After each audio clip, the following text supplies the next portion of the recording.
I'm Chris Shaw. Here are Thursday's top stories on Fox 4 Morning News. Florida Highway Patrol says a 25-year-old man died after crashing his motorcycle into a street sign in St. James City. Troopers have not released his name yet, but they say he lost control just after 11 Wednesday night while he was driving on Stringfellow Road near Tropical Point Drive. Now, that road is the only way to get into St. James City by vehicle, so it had to be shut down overnight as troopers investigated the crash. We can tell you it has since reopened. Our breaking news tracker went to a second overnight crash in Lehigh. No one died in this one, but some people involved had to be transported to the hospital. The crash happened near Sunderland Boulevard and Crooms Avenue just before 4 Thursday morning.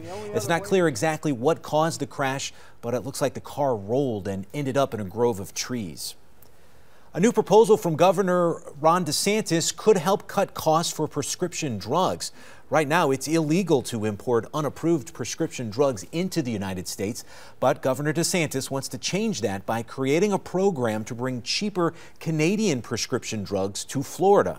DeSantis says he's already talked to the president about his plan, and the Trump administration is on board.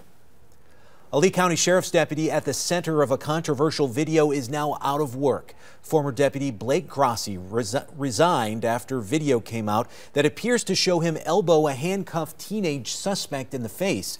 We want to break down the timeline for you so you know exactly what led up to his resignation.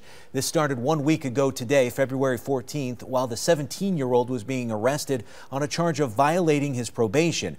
During the arrest, deputies pepper sprayed him. The next day, the video showed up on social media showing former Deputy Grossi elbowing the teenager. We also learned that same day, Grossi was placed on administrative leave. And then just yesterday, the Lee County Sheriff's Office announced Grossi resigned. The agency says this means they can no longer discipline him, but they handed the case over to the state attorney's office for a review.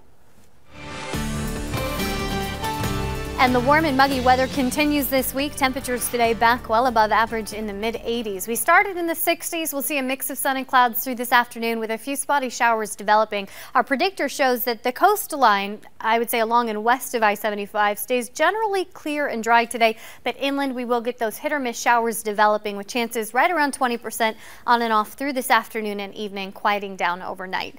No change in the weather pattern as we head into the weekend. Highs will remain above average, so on the warm side in the mid-80s, and it is quite humid, so that slight chance for spotty rain will continue into the start of next week as well. Overall, though, looks like pretty nice weather, beach weather, as you head out and about into the weekend. That was a check of today's top stories and your Storm Shield forecast. For more, log on to fox4now.com.